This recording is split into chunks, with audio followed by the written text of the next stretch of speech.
Hello everyone, in this video I will show you how to fix HP Envy X360 USB port not working issue.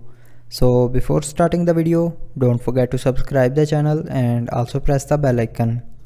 So to fix this issue, follow every single step as I am showing you in this video.